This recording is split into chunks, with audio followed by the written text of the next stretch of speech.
Hi hello friends, இன்றைக்கி இந்த வீடியோவில் நம்ம என்ன பார்க்க போகிறோம்னு சொல்லிட்டு பார்த்தீங்கன்னா, சைந்தவி மற்றும் ஜிவி பிரகாஷுக்கு விவாகரத்தாகி கொஞ்ச நாள் ஆயிருக்கு. சைந்தவி மேம் இப்போ ரீசெண்டாக கொடுத்த ஒரு இன்டர்வியூவில் அவங்களுடைய சைல்ட்ஹுட்டில் நடந்த மெமரிஸ் முதற்கொண்டு ஷேர் பண்ணியிருக்காங்க. அது என்ன அப்படிங்கிறத தான் இந்த வீடியோவில் நம்ம டீட்டெயிலாக பார்க்க போகிறோம். வீடியோக்குள்ளே போகிறதுக்கு முன்னாடி மறக்காமல் நம்ம சேனலை சப்ஸ்கிரைப் பண்ணி சப்போர்ட் பண்ணுங்கள். வாங்க வீடியோக்குள்ளே போகலாம். சைந்தவி மேம் கிட்ட இன்டர்வியூவில் கேட்ட கேள்விகள் என்ன அப்படி சொல்லிட்டு பார்த்தீங்கன்னா, அவங்கக்கிட்ட ஒரு கேள்வி கேட்டாங்க. நீங்கள் வந்து புடிச்சு தான் இந்த கரியரை சூஸ் பண்ணீங்களா? அப்படின்னு சொல்லிட்டு கேட்கும்போது, இல்ல நான் வந்து ஒரு 12 எனக்கு ஏஜ் இருக்கும்போது என்ன சொன்னாங்க. அப்ப நான் பாட்டு கிளாஸ் போனேன். சந்தோஷமா போனேன் எல்லா குழந்தைங்களாட்டும். அப்புறம் அது லைஃப் அதில போக போக எனக்கு ரொம்ப புடிச்சிருச்சு. ஈவன் நான் கிளாஸ்ல வந்து உங்களுக்கு என்ன பிடிக்கும்? அப்படின்னு சொல்லிட்டு கேட்டா, நான் வந்து ஒரு பாடகர் ஆக போறேன், சிங்கர் ஆக போறேன்னு தான் சொல்லுவேன். அவங்க அதுக்கு வந்து அது வந்து உங்க ஹாபி. நீங்க உங்க கரியர் என்ன பண்ண போறீங்க? அப்படின்னு கேட்டா, எனக்கு கரியர், ஹாபி அப்படி சொல்லிட்டு இல்ல. எனக்கு எல்லாமே ஒண்ணு தான். பிகாஸ் எனக்கு பாடுறதுன்னா அவ்ளோ பிடிக்கும். என்னுடைய லைஃபே ஜதி, சரணம் இதுதான் அப்படின்னு சொல்லிட்டு சொன்னாங்க. அது மட்டும் கிடையாது.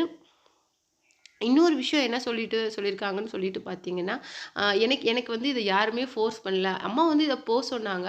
நான் அப்புறம் ஒரு 2, 3 டைம்ஸ் சொல்லியிருப்பாங்க. அதுக்கப்புறம் இது என்னுடைய பாத் ஆயிடுச்சு. சைந்தவினா சைந்தவிக்கு ஒண்ணு இருக்கு அப்படின்னு சொல்லிட்டு வரும்போது, அது என்னுடைய பாடல் தான்.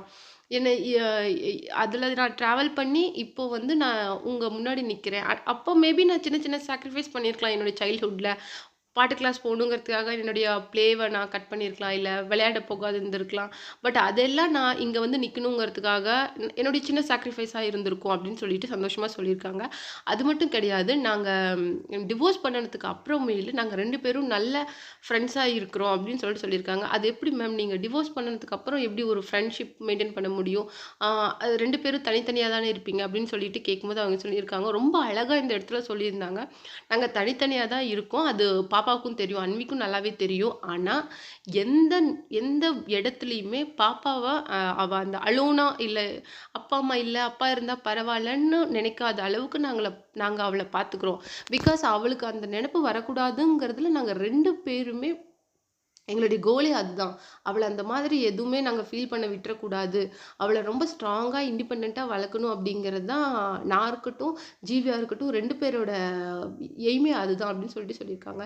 எல்லாரும் ஈஸியா சொல்றாங்க, பேரண்டிங்லாம் பண்ண முடியாது. கொஞ்ச நாள் அது பண்ணலாம். அதுக்கப்புறம் அது சாத்தியம் கிடையாது அப்படின்னு சொன்னாங்க.